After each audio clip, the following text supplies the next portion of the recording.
안녕하십니까. 오늘 공평과세와 복지증세라는 이름으로 발표를 하게 된 야만복 정책위원 홍승탁입니다. 예기치 않은 여소야대 전국으로 인해서 증세에 대한 좀 논의장이 열린 것 같습니다. 어렵게 열린 그 논의장인 만큼 이번에는 구체적이고 실질적인 방안들이 많이 나와서 획기적인 재정 확보가 됐으면 좋겠고요. 저도 이 자료를 준비하면서 그런 좋은 방안들이 도출되는데 조금이나마 보탬이 되고자 자료를 준비했습니다. 증세당이 열리긴 했는데 걸림돌이 아직 남아있는 것 같습니다.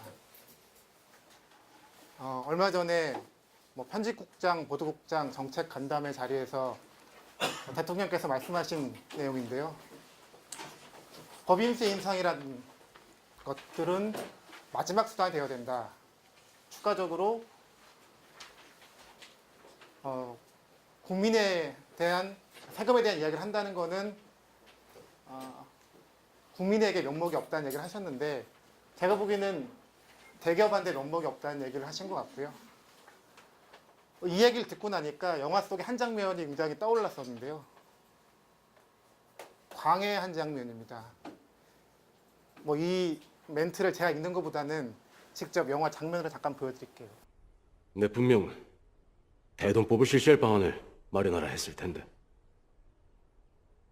전하, 하루아침에 결수대로 세금을 부과한다면 지주들의 피해가 이루 말할 수가 없사옵니다.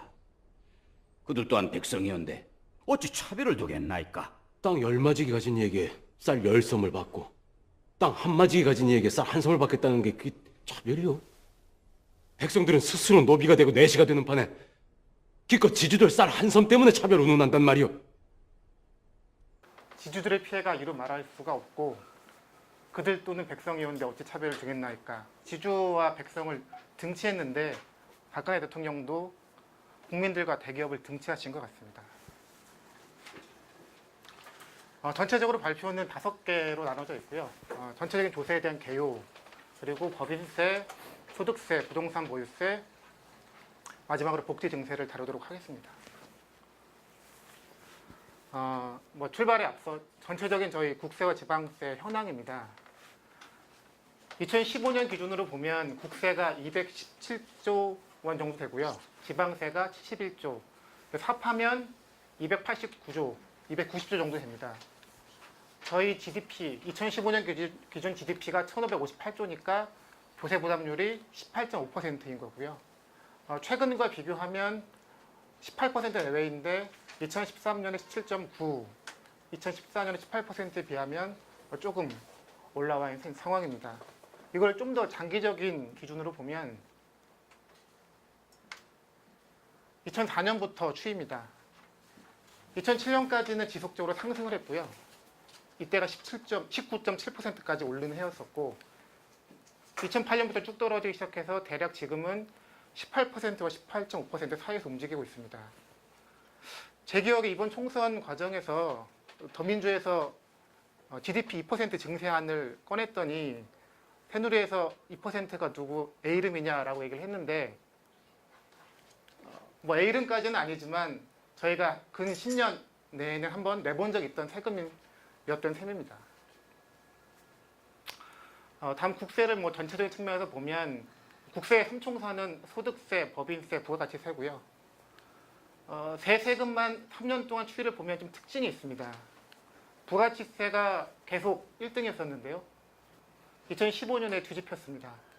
소득세가 2014년에 비해서 한 7조 정도 증가하면서 60조를 돌파했고요. 그래서 소득세가 가장 많고 부가가치세가 그 다음, 법인세는 계속 지지부진한 숫자입니다. 여기서 소득세와 법인세의 구분에 대해서 간단하게 말씀을 드리겠습니다. 소득세와 법인세가 어떻게 나눠지느냐에 대해서 우리나라 같은 경우에는 자연인에 부과되면 소득세, 법인에게 부과되면 법인세입니다. 그러니까 법인이라고 얘기하면 영리법인인 주식회사, 비영리법인, 재단법인, 사단법인 모두 다 법인인데요. 법인에게 부과되면 법인세입니다. 이게 우리나라 기준이고요. 여기에 어떤 점이 있냐면 이 중간에 1인 주주 기업 같은 회사들이 있습니다. 그러니까 혼자 사업을 하시다가 보면 개인 소득세율이 높다 보니까 법인 전환을 시키거든요. 그러니까 뭐 세무사들이나 회계사들이나 법인 전환 컨설팅이라는 영역이 있습니다. 법인세율이 상대적으로 낮으니까 법인으로 전환해서 세금을 좀 절세하라는 컨설팅 영역이 있는데, 이거는 원래 보면 소득세일 수도 있지만 법적인 형태만 법인으로 바뀐 것뿐이죠. 그래서 이런 영역들이 있습니다. 그러니까 이건 국가에 따라서는 소득세로 분류될 수도 있고 법인세로 분류될 수 있는 영역이고요. 더구나 일부 국가에서는 주주가 적은 소규모 법인은 아예 소득세로 분류하기도 합니다. 그러니까 우리나라와 법인세, 소득세 구분이 다 동일하진 않은 거죠. 그리고 그 방향은 소득세에 많이 포함되고 법인세에 적게 포함됩니다. 다른 나라들은. 그래서 단순히 법인세 부담을 가지고 비교하는 것은 좀 왜곡될 수가 있는 거죠. 뭐 간단하게 법인세 과세 체계 뭐 간단하게 말씀드리면, 그 총수입이 발생을 하면 이게 회계상의 이익과 세법상 소득이 다른데 세법상 소득을 계산하고요. 여기에서 결손금, 비과세 소득, 소득공제 같은 것을 빼서 과세표준이 나옵니다. 과세표준이란 의미는 세금을 부과하는 표준이라는 뜻이고요. 여기에 세율을 곱하게 됩니다. 이렇게 되면 산출세액이 나오고, 산출세액에 세액공제나 세액감면같이 세금에서 직접 감해주는 것을 빼고 나면 결정세액. 이게 결정세액이 사실상 이제 부담세액이죠. 이제 부담세액에서 납부세액으로 가는 거는 미리 납부한 세액이 있으면 그걸 빼고 납부한다는 의미니까 중요하진 않고, 제일 중요한 건 결정세액입니다. 그래서 뭐 최근에도 국회 예산정책처와 기재부가 논란이 있었던 실효세율, 뭐 유효세율 논쟁을 보면, 뭐 이 용어는 뭘 쓰든지 간에 뭐 이게 학계에서 딱 정의된 숫자는 아니고 개념은 아니고, 세율이 뭐 2억 원 이하 10%, 2억에서 200억까지 20%, 200억 초과 22%, 이것이 명목세율이고요. 이거 말고 실질적으로 세금을 얼마나 부담하는지, 세액공제도 있고 소득공제도 있으니 실제 낼 세금이 얼마인지를 알기 위해서 만드는 개념이 실효세율, 유효세율입니다. 그러면 분자는 당연히 결정세액, 실제 부담할 세액이고요. 분모가 문제인데,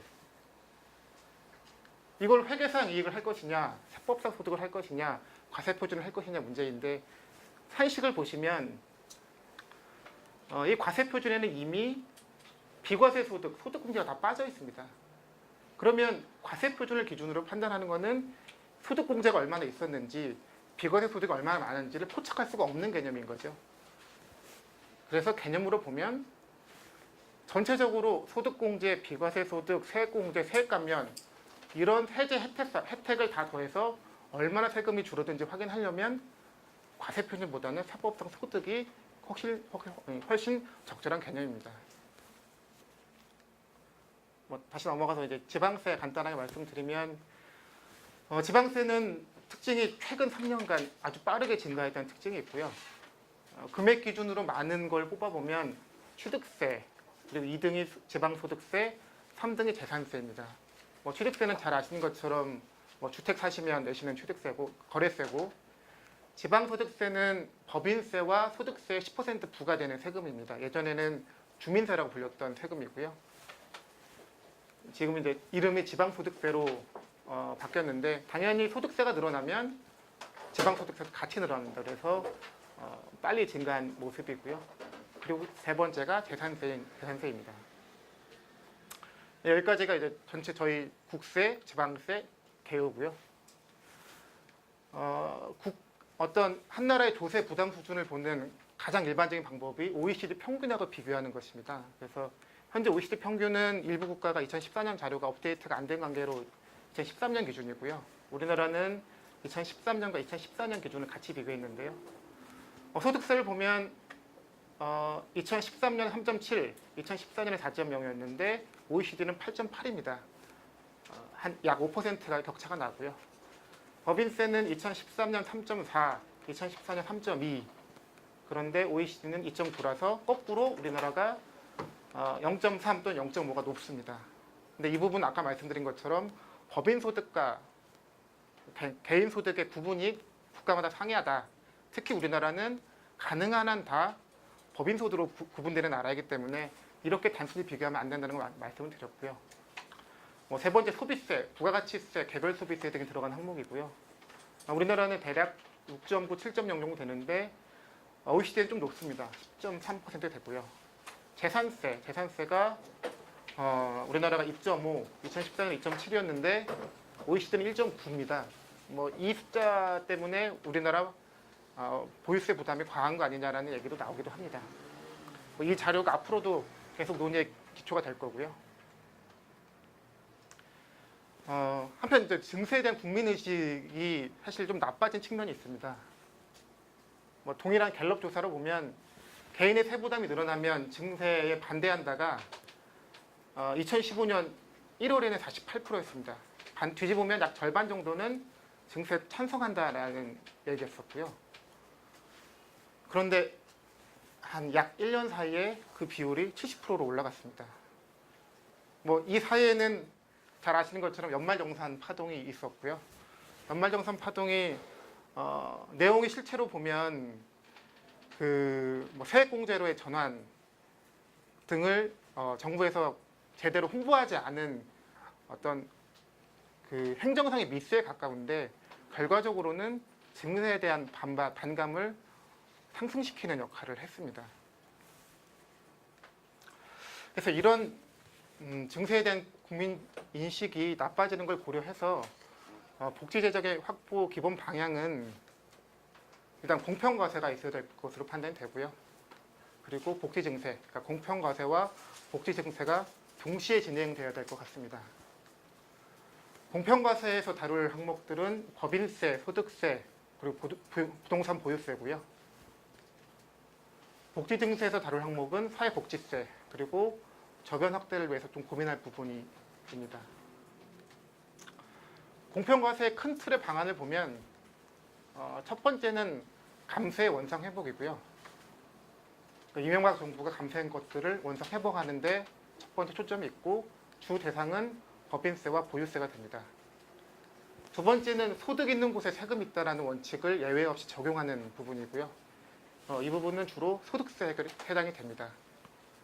이게 두 가지가 가장 중요한 원칙이고 세 번째로 보면 응능 부담의 원칙이라고 해서 조세 부담 능력이 있는 사람들이 조금 더 세금을 더 내는 개념.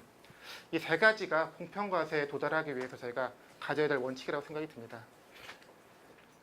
이런 원칙을 가지고 먼저 이제 법인세부터 보겠습니다. 앞서 보셨던 표고요. 앞서 말씀드린 것처럼 법인세는 거꾸로 우리나라가 OECD 평균보다 높은 세금 중에 하나입니다. 아까는 개인소득과 법인소득 구분을 말씀드렸지만 그거 말고도 사실은 이 차이를 설명할 수 있는 틀이 있는데요. 가상의 두 국가를 한번 비교해 보겠습니다. A국가는 기업소득이 300, 가계소득이 700, 동일한 1000의 소득인데 기업이 좀 더 많은 소득을 갖고 있는 나라고요. B국은 가계가 훨씬 더 많은 소득을 갖고 있는 나라입니다. 이 상황에서 A국의 법인세율이 15%, B국이 20%라고 하면 어떤 일이 발생하냐면 A국은 아까 300에 15%니까 45의 세금을 법인세로 냅니다. 전체 1000 중에서 45가 법인세죠. B국은 소득이 200이었는데 20%니까 40이죠. 그래서 법인세가 40이 됩니다. 현재 법인세 부담률 계산은 전체 GDP 대비 법인세율을 계산하니까 A국은 4.5%, B국은 4%가 나옵니다. 분명히 세율은 A국이 15%, B국이 20%인데 이렇게 소득 구성이 다르면 결과적으로 비교하는 법인세 부담률이 역전되는 현상이 발생합니다. 그래서 법인세 부담률만 가지고 어떤 국가의 법인세 부담이 높다 낮다라고 판단하는 것은 잘못될 가능성이 매우 높은 거죠. 이제 한국의 상황을 보겠습니다. 기업소득과 가계소득의 구성 비중을 보면요. 전체 국민 총소득 중에서 기업소득의 비중이 95년에는 18%쯤 됐습니다. 비슷하게 가다가 2005년에 21%가 됐고 2010년에 25%에 도달했습니다. 그 이유는 비슷한데요. 이거를 좀 더 1980년부터 한번 그래프로 그려보면 이렇게 나옵니다. 굉장히 많이 올랐죠. 15% 내외에서 있다가 쭉 올라갔고 2010년부터는 약 25%에 도달했습니다. 상대적으로 최근 연도의 OECD 평균은 18%에서 19% 사이에 있고요. 약 6에서 7% 기업소득 비중이 우리나라와 OECD 평균과의 차이가 있습니다. 그러니까 앞서 어떤 사례로 만들어 본 것과 동일한 문제가 있는 거고요. 그래서 이렇게 기업소득 비중이 많이 다르다고 하면 국민 총소득과 비교할 게 아니라 기업소득이랑 비교하는 접근법이 더 유효하고요. 그렇게 기업소득, 이 숫자는 한국은행 분류상 기업소득이고요. 법인세는 법인세 실제 징수액입니다. 그러니까 저희가 보통 법인세 부담률이라고 부르는 건 이 자리에다가 국민 총소득을 넣는 건데 비중이 다르니까 기업소득을 넣는 거죠. 계산해 보면 2007년에는 17.2% 꽤 높았었는데 쭉 떨어져서 2014, 2015년에는 13% 이하로 내려왔습니다. 근데 물론 이 비교법은 2009년 소득과 2009년 거둔 법인세를 비교하는 건데 뭐 잘 아시는 것처럼 세금은 그해 세금을 다음에 내니까 시차를 좀 조정할 필요가 있습니다. 근데 시차를 1년 조정하는 것보다는 저희가 중간 예담이라는 제도가 있어서 올해 소득의 절반쯤은 올해 내는 제도가 있거든요. 그래서 6개월 시차 조정한 그래프를 많이 쓰는데요. 그렇게 그려보면 뭐 역시 확연하게 2006년, 2007년에는 18%가 넘었던 기업소득 대비 법인세가 가파르게 떨어져서 이제 13%에 도달해 있는 상황입니다. 그러면 동일한 기준으로 OECD 국가는 어떤지 한번 봐야겠죠. OECD 현황입니다. 이 숫자는 뭐 제가 일일이 확인한 건 아니고 지금 그 국회예산정책처에서 만들어 놓은 데이터에서 법인세와 GDP 비율, 기업소득과 GNI 비율이 있습니다. GDP와 GNI가 개념상 일부 차이가 있지만 아주 미미한 차이이기 때문에 두 개를 가지고 법인세 기업소득의 비율을 구할 수 있고요. 이렇게 구해보면 2010년에 15.2, 2011년에 15.6, 2012년에 15.9, 뭐 큰 차이는 없고 15에서 16% 사이에서 움직이고 있고 평균 3년 평균 15.6%입니다. 13%와 15.6%의 격차가 존재하고 있는 거죠. 이 격차의 의미를 좀 계산해 보기 위해서 우리나라가 만약 OECD의 유효세율을 가지고 있었다고 하면 얼마의 세금을 냈어야 되는지 한번 계산해 보면 편인데요. 계산은 간단합니다.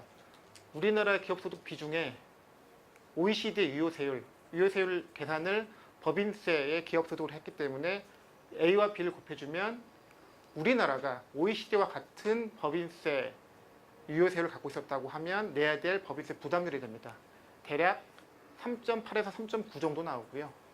실제 우리가 법인세 부담했던 것은 2012년 3.7, 그리고 3.4, 3.2, 3.2로 나옵니다.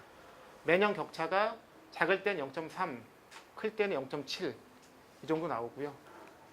이 0.7%가 그해 GDP를 곱해서 숫자로 환산해 보면 2012년에 4.9조, 2013년에 7.7조, 2014년에 10.4조, 2015년에 10.2조입니다. 뭐 최근 2년 보면 매년 10조 원씩 덜 부담하고 있었다는 얘기가 됩니다. 이렇게 적게 부담한 건 뭐 다 아시는 것처럼 아까 그래프에서 나온 것처럼 2008년 이후에 감세 때문이고요. 이명박 정부의 감세 때문에 우리나라가 OECD 평균보다도 법인세를 덜 내는 국가가 되어버렸습니다. 그러면 그 감세의 효과를 계산해 볼 필요가 있는데요. 뭐 그거는 간단하게 좀 한번 추정을 해봤습니다. 우선 법인세 인하 스토리를 좀 보면 2007년 이전에는 정확히는 이제 1억 원 이하의 13%, 그 이후에는 25%에서 두 단계 구조로 되어 있었습니다. 13, 25. 단계별로 4차례에 걸쳐서 법인세를 낮췄는데 효과가 큰 것만 보면 2009년에 2억 원 이상을 모두 22%로 낮췄습니다. 25에서 22%로 낮춰준 거죠. 그리고 2012년에는 다시 2에서 200억 원 구간을 신설해서 21을 20으로 낮췄습니다. 뭐 중간에 2008년과 2010년에 있었던 감세는 2억 원 이하의 부분만 있어서 크진 않고요. 두 번의 감세가 컸습니다. 효과가. 이 법인세 변경을 가지고 감세 비율을 만들 수 있는데요. 뭐 계산은 간단합니다. 2009년에 원래 25%가 적용됐어야 되는데 22%가 적용됐으니까 3%를 깎아준 거고 3%가 25%에 차지하는 비율은 12%가 됩니다. 마찬가지로 2012년에는 원래 25가 적용됐어야 되는데 20이니까 5%를 깎아준 거고 5%가 25에 차지하는 비중을 계산해 보면 20%가 나옵니다. 그래서 연도별로 구간별로 얼마의 그 법인세를 깎아줬는지 비율을 계산해 보면 2억 원 이하에서는 훨씬 크고요. 2에서 200억 원 사이는 2009, 10, 11은 12%, 2012년 이후에 20%의 세금을 깎아줬고 200억 원 초과 구간은 매년 12%의 모든 해에 12%의 세금을 깎아준 상황입니다.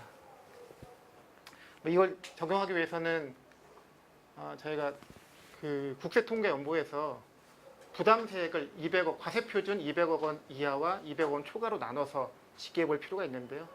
이를테면 이제 2014년에는 저희가 신고된 법인세가 총 35.4조 원인데 이 중에서 11.5조 원이 200억 원 이하 법인들이 낸 세금이고 과세표준이 200억 원 초과하는 법인들이 낸 세금이 23.9조 원이 됩니다. 아까표 이거를 이제 일단 적용하면 될 것 같은데 문제는 이 200억 원 초과하는 기업들은 그 소득이 순차적으로 올라오니까 200억 원까지는 낮은 세율을 적용받았다는 문제가 있어서 그걸 추가적으로 계산했습니다. 200억 원 초과하는 기업들이 낸 세금 중에서 상대적으로 높은 세율, 감세 비율을 적용한 걸 찾아냈더니 대략 4조 원 정도 되고요. 여기도 3.7, 3.7, 4조 원 정도 됩니다. 그래서 그것들의 분류를 밑에서 위로 바꿔준 표입니다. 총합은 같은데 분류만 바꾼 거고요. 그래서 이 분류에다가 아까 봤던 감세 비율을 곱하면 감세 효과가 계산됩니다.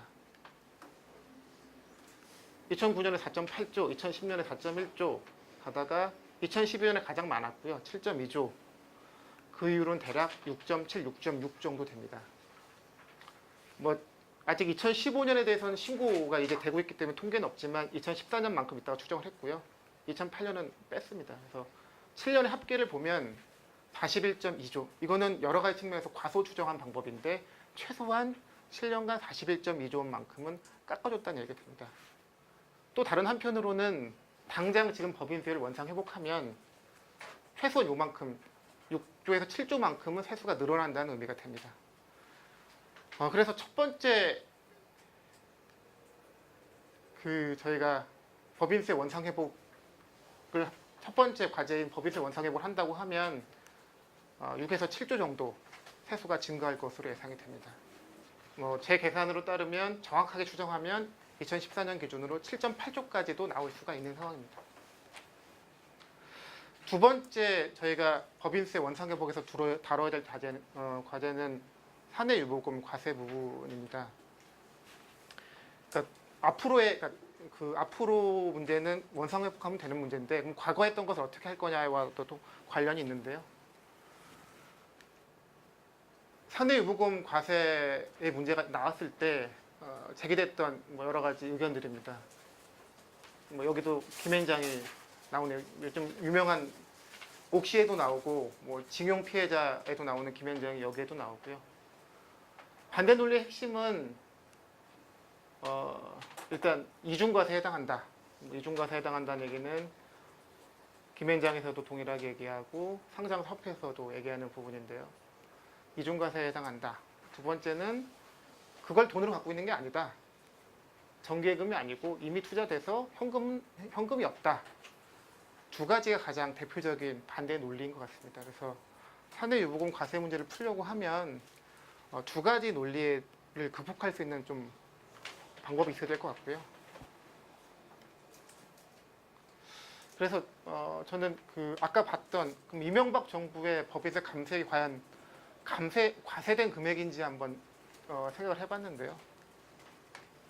이게 전체 기업 소득입니다. 법인세를 이만큼 납부했어야 되는데 납부할 돈 중에서 일부를 깎아준 거죠. 원래는 이만큼을 정부에서 가져가서 써야 되는 돈인데 이만큼을 덜 가져간 간 돈입니다. 뭐 의미를 본다고 하면 원래 정부가 가져갈 돈인데 경제도 어렵고 그리고 어디에 써야 효과가 날지에 대해서 정부보다는 기업이 더 잘할 수도 있으니 기업 보고 직접 써봐라 라고 맡겨둔 돈이라고 볼 수 있습니다. 그런데 이 돈을 안 썼기 때문에 문제가 된 거고요. 지금 보면 이 기간 동안 투자가 늘어나지도 않았고 고용이 늘어나지도 않았고 기업의 단기금융자산이 늘어났는데 그 규모가 한국은행 기업경영 분석으로 보면 2014년까지만 따져도 약 180조 원 정도 됩니다. 한번 잘 써보라고 맡겨둔 돈인데 쓰지 않았기 때문에 이거는 과세된 돈이 아니라고 주장할 수 있고요. 두 번째는 돈이 없을 수도 있으니까 기업 내에 있는 단기 금융 자산만을 대상으로 하면 될 것 같습니다. 그래서 뭐 이 접근법을 삼성전자와 현대자동차에 적용을 해보면요. 삼성전자가 7년간 법인세 감소받을 혜택을 받은 금액을 계산해 보면 대략 연간 뭐 0.5에서 0.8조 원 정도 돼서 7년 합계 3.8조 원 정도 됩니다. 동일한 방식으로 현대자동차 계산해 보면 1.3조 원 정도 되고요. 이게 법인세를 깎아준 금액입니다. 이게 이제 한편으로 법인세를 기업별로 깎아준 금액이고요. 또 이제 한편으로 기업별로 단기금융자산 증가액을 계산해 볼 수 있습니다. 2008년에 있었던 단기금융자산은 기업들이 갖게 되는 사내 유보금 중에서 뭐 건물이든 기계든 R&D든 투자도 안 하고 배당도 안 하고 그냥 들고 있는 돈이죠. 물론 기업 환경이 불확실하고 어려우면 어떤 미래 대비액에서 가질 수 있는 돈이긴 합니다. 그 숫자를 계산해 보면 2008년에 삼성전자가 6.7조였는데 현금, 단기 금융상품, 단기 매도 가능 금융자산 2015년 말에 33.9조 원이 되어 있습니다. 늘어난 게 27.2조고요. 현대자동차는 동일한 방식으로 계산하면 10.1조입니다. 그런데 삼성과 현대를 예를 들어서 그렇지 어떤 기업, 이를테면 법인세 깎아준 금액을 가지고 열심히 투자한 금액이면 기업이라고 하면 2008년과 2015년이 비슷할 수도 있겠죠. 그러면 이 차이가 없을 거고 기업에 따라서는 이 증가액이 매우 작거나 없는 기업도 있을 겁니다. 그런 기업은 사실은 사내유보금 과세가 좀 부당하다고 판단이 들고 그래서 이 두 금액, 아까 봤던 법인세 감세액 그리고 단기금융자산 증가액 둘 중에 작은 금액만을 대상으로 사내유보금 과세를 해보자라고 제안을 하는 것입니다. 삼성전자 같은 경우는 압도적으로 단기금융자산이 높기 때문에 감세액이 기준이 됐지만 어떤 기업에 따라서는 그리고 열심히 뭐 법인세 깎아준 금액을 가지고 투자한 기업 같은 경우에서는 이 단기금융자산 금액이 거꾸로 작을 수도 있고 그러면 감세액보다 더 작은 금액이 과세 기준 금액이 될 거고요. 이 과세 기준 금액을 기업별로 산출이 가능하고 이렇게 하면 한편으로는 법인세 감소액이니까 한 번 과세된 금액이 아니고 또 한편으로는 단기금융자산 증가액이니까 법인 내 돈이 없다는 얘기도 안 되고 그 작은 금액을 대상으로 하고요. 이것이 쓰이는 것은 로직을 보면 그 최경환 부총리가 총리가 되고 나서 도입했던 기업소득 환류세제와 유사한 로직입니다. 어떤 기준 금액을 정하고 여기에서 빼주는 금액을 설정하는 방식인데요. 지금 기업소득 환류세제 현행 세제에는 이 자리에 뭐가 들어가 있냐면 배당과 부동산 투자를 포함한 투자액과 그 기업의 임금 인상액 이렇게만 들어가 있습니다. 근데 이 뭐 사내유보금 과세를 도입하는 이유가 결국 가계소득 증대가 필요한 곳에 혜택을 주고자 하면 정말 지금 가계소득이 부족해서 문제가 되는 청년 고용 그리고 비정규직 그리고 하청기업 이쪽에 혜택이 되는 것만 대상으로 하면 원래 목적으로 하는 기업소득의 가계소득을 흘러서 가계소득이 등재된 효과가 정말 정확하게 이루어질 거라 생각이 들고요. 그리고 그 금액을 7년의 감세액을 1년에 쓰라고 하면 너무 부담이 크니까 10년에 나눠 걸쳐 쓰는 것으로 계산은 잡았습니다. 삼성전자 예를 들면 아까 3.8조였기 때문에 3,800억 원이 기준이 되고요. 공제 대상, 이를테면 청년, 비정규직, 하청업체 합쳐서 5천억을 썼다. 그러면 50%에서 2,500이 공제가 되고 1,300억을 납부하는 상황이 될 겁니다. 현대차는 아까 1.3조 했으니까 10년으로 나누면 1,300억이 되고요. 청년, 비정규직, 하청 기업에 2,600억을 썼다라고 하면 50%에서 1,300억이니까 사내유보금 과세로는 납부할 금액이 없게 될 겁니다. 그러니까 이 방법은 지금 사내유보금 환수 운동본부도 생기고 전체 7년간 감세액을 7년간 잉여금 증가액을 환수하자라는 논의도 나오긴 하는데 그것보다 좀 실질적으로 가능한 방안을 생각해 본다고 하면 그 깎아줬던 금액 중에서 단기금융자산 증가액에 해당하지 않는 부분만 골라서 정해보자는 방안이 있습니다. 이게 삼성전자 입장에서 과도한 부담일 수도 있는데 그거 한번 제가 대안을 만들어 봤는데요. 삼성전자는 이런 과세책에 대해서 아무것도 안 하는 방법이 있습니다. 그러면 세금을 3,800억 내게 되고요. 이거는 얘기를 뒤집으면 예전에 깎아줬던 세금 다시 내는 효과입니다. 일반적으로 기업에서는 세금을 줄이기 위해서 여러 가지 투자 지출을 많이 하니까 이거 말고 이러저러 다른 사업을 확장을 해서 1조 7,300억 정도 쓰면 22%의 세율을 감안하면 세금이 없어집니다. 증가액이 없어집니다. 근데 총 지출로 보면 1.7조 정도 써야 되는 거죠. 청년, 비정규직 그리고 하청기업에 7,600억을 쓰게 되면 역시 50% 공제를 받아서 낼 세금이 없게 됩니다. 두 방안을 비교하면 9,700억 덜 쓰게 되는 거죠. 그리고 이 투자는 외부로 나간 투자가 아니라 삼성전자에 속한 삼성전자를 위해서 일하는 사람들에 대한 투자니까 청년들, 비정규직, 하청기업들이 더 열심히 일하는 생산성 증가 효과가 있을 거고 그 효과는 다 삼성전자가 보는 거죠. 정부가 보는 것도 아니고 다른 사람이 보는 거 아니고 기업이 보는 거기 때문에 기업 입장에서도 그렇게 과도한 부담은 아니라는 생각이 듭니다.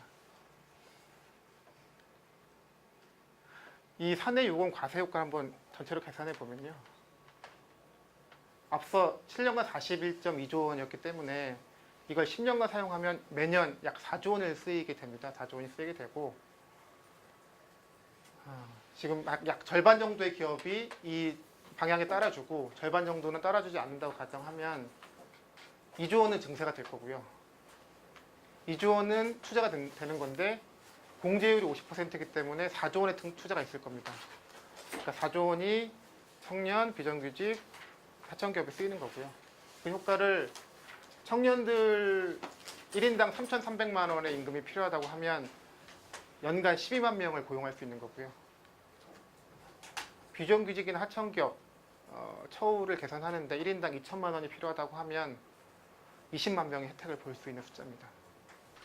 법인세와 관련돼서는 원상회복이라는 관점에서 과거 감세액은 사내유보금 과세 방법으로 향후 감세액은 세율 원상회복으로 다루는 것을 살펴본 거고요. 요거 말고 좀 세부적으로 법인세에서 정비할 곳이 또 하나 있습니다. 대기업과 가게 제로섬 게임이 있는데요. 제로섬 게임은 잘 아시는 것처럼 합이 0이기 때문에 한쪽이 혜택을 보면 다른 한쪽은 손해를 보는 게임인데 이런 게임 성격이 있습니다. 전기요금, 산업용 전기요금이 원가 이하로 많이 지출이 되고 있고요. 그것만큼 가정용 요금이 높습니다. 결국 대기업의 가게들이 지원하고 있는 거고요. 고환율 정책, 환율을 인위적으로 높이면 수입한 공산물, 농산물을 써야 되는 가게는 손해를 보고 환율에 따라서 대기업 혜택을 봅니다. 세 번째는 세금 감면. 세금 감면 같은 경우는 저희 국세 감면 한도액에 있어서 무한정 깎아줄 수가 없는 문제가 있습니다. 뭐 간단하게 보면 원가 이하로 할인한 금액이 2014년 기준으로 쭉 더해보면 한 2조 정도 됩니다. 100대 기업 기준으로 2조고요. 그것만큼 한전이라는 기업이 망하지 않기 위해서는 주택용에서 그 요금을 벌충해야 되니까 가게가 대기업을 지원하고 있는 겁니다. 두 번째, 고환율 효과. 최근에 그 미국에서 한국을 환율 감시 대상국, 조작국까지는 아니지만 감시 대상국으로 지정을 했는데 이명박 때는 좀 더 공격적으로 했다고 뭐 강만수 장관을 포함한 뭐 정책 담당자들이 자랑하고 다녔으니까 그 고환율에 따른 부의 이전 효과를 고환율의 음모라는 책에서는 3년간 174조 원이라고 분석한 바도 있는데 그건 좀 과한 숫자고요. 좀 낮게 산정해 본다고 하면 저희 수출 수입액이 5,200달러, 4,300달러 됩니다. 여기서 수출용 수입, 그건 수출하기 위한 수입이니까 수입에 따른 가격 인상 효과를 수출업체가 다 떠안는 거니까 빼고요. 내수용 수입 중 원자재 자본재는 사실은 가게가 피해를 봤을 가능성도 있지만 얘도 다 뺍니다. 다 빼고 나면 다 빼고 100원 인상 효과를 계산해 보면 수출업자가 보는 이득이 15.2조, 수입하는 쪽에서 받는 손해가 6.2조 정도 됩니다. 여기를 다 뺐기 때문에 과소 추정을 하기 위한 방법인데도 숫자가 꽤 큰 금액입니다. 이렇게 환율에서도 이득을 주고 전기요금에서 이득을 주는데 감면도 해주고 있거든요. 감면은 아까 말씀드린 것처럼 전체 국세 감면액에 한도가 있어서 소득세를 깎아주려고 해도 이를테면 뭐 저소득층에 대해서 좀 더 깎아주려고 해도 한도에 걸려서 법인세를 안 깎아주면 못해주는 상황이 발생하게 됩니다. 법인에 깎아준 금액을 보면 약 연가 10조 원 정도씩인데요. 중소기업, 중견기업까지는 좋다고 보고 상호 출자 제한기업, 기타 기업, 이 대기업에 해당하는 두 기업이 약 매년 4조 정도씩 혜택을 보고 있습니다. 앞서 봤던 뭐 고환율 그리고 전기요금 고려하면 그 대기업에는 공제 감면은 대폭 줄이는 게 맞다고 생각이 들고요. 그래서 크게 보면 법인세는 원상회복을 통해서 6에서 7조, 한해금 6억원 과세로 2에서 3조, 대기업 공제 감면은 약 절반 정도 줄여서 2조 정도 하면 10에서 13조 정도를 법인세에서 만들어낼 수 있습니다. 딱 OECD 평균에 비해서 부족한 세수만큼이고요.